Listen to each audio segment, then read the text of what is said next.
தமிழ்நாட்டிலேயே அதிகப்படியான ஜல்லிக்கட்டு நடைபெறும் பெருமைக்குரிய மாவட்டமாக புதுக்கோட்டை திகழ்கிறது. அந்த வகையில் நடப்பாண்டின் முதல் ஜல்லிக்கட்டு கந்தர்வக்கோட்டை அருகே உள்ள தச்சங்குறிச்சி கிராமத்தில் நேற்று நடைபெற்றது. மாவட்ட ஆட்சியர் மெர்சி ரம்யா தலைமையில் ஜல்லிக்கட்டு உறுதிமொழியை காளையர்கள் எடுத்துக்கொள்ள அமைச்சர்கள் ரகுபதி, மெய்யநாதன் ஆகியோர் கொடியசைத்து தொடங்கி வைத்தனர். முதலாவதாக விண்ணேற்பு அன்னை ஆலய காளையும் முருகன் கோவில் காளையும் அவிழ்த்து விடப்பட்டன. அதைத் தொடர்ந்து வாடிவாசல் வழியாக சீறி பாய்ந்த காளைகளை மாடுபிடி வீரர்கள் துணிச்சலாக தழுவினர்.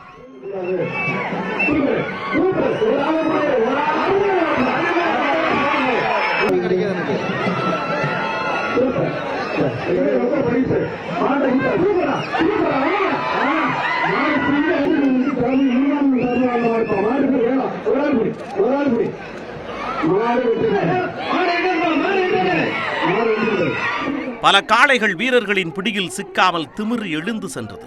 காளைகளை தழுவிய வீரர்களுக்கும் காளையர்களின் பிடியில் சிக்காமல் நழுவிய காளைகளின் உரிமையாளர்களுக்கும் அமைச்சர்கள் சார்பில் ரொக்க பரிசும், விழா குழுவினர் சார்பில் நாற்காலி, குக்கர், மிக்சி, அயன் பாக்ஸ், அண்டா உள்ளிட்ட பல்வேறு பரிசு பொருட்களும் வழங்கப்பட்டன.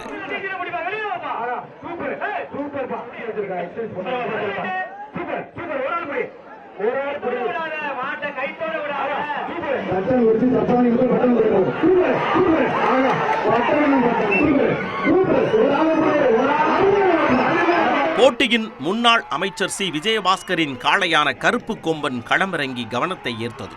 காலை 8 மணிக்கு தொடங்கிய போட்டி மாலை 3:30 மணிக்கு நிறைவடைந்தது. 5 சுற்றுக்களாக 571 காளைகள் களம் கண்டன.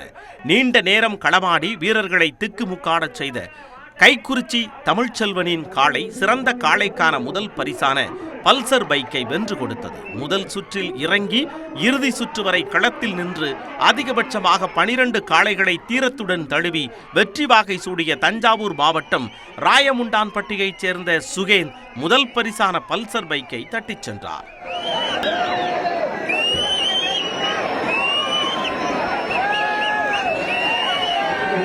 வருஷத்துல முதல் ஜல்லிக்கட்டு இறங்கி ரொம்ப சந்தோஷமா இருக்கு. எனக்கு ரொம்ப சந்தோஷமா இருக்குது. இதுக்கு மேல சந்தோஷமா நான் பட்டது இல்லை. இன்னைக்கு ரொம்ப சந்தோஷமா இருக்கு. அடுத்த கட்ட போலீஸ் எக்ஸாம் எழுதி போலீஸா தான். அவிழ்த்து விடப்படாத காளைகளை போட்டி முடிந்ததும் வாடிவாசல் வழியாக வரிசையாக அவிழ்த்து விடப்பட்டதால் அவற்றை பிடிக்க 100க்கும் மேற்பட்ட இளைஞர்கள் வாடிவாசல் முன் குவிந்தனர். அசம்பாவிதங்களை தவிர்க்க காவல்துறையினர் லேசான தடியடி நடத்தி அவர்களை விரட்டியதால் பரபரப்பு ஏற்பட்டது. வாடிவாசலில் அவிழ்க்கப்படாத காளைகள் ஆங்காங்கே அவிழ்த்து விடப்பட்டது. மாடுபிடி வீரர்கள், பார்வையாளர்கள் என 53 பேர் காயமடைந்த நிலையில் 9 பேர் மேல் சிகிச்சைக்காக தஞ்சாவூர் அரசு மருத்துவக் கல்லூரி மருத்துவமனையில் சிகிச்சை பெற்றனர். விறுவிறுப்பு குறையாமல் நடந்த தச்சங்குறிச்சி ஜல்லிக்கட்டு உயிர் சேதம் ஏதுமின்றி நிறைவடைந்தது.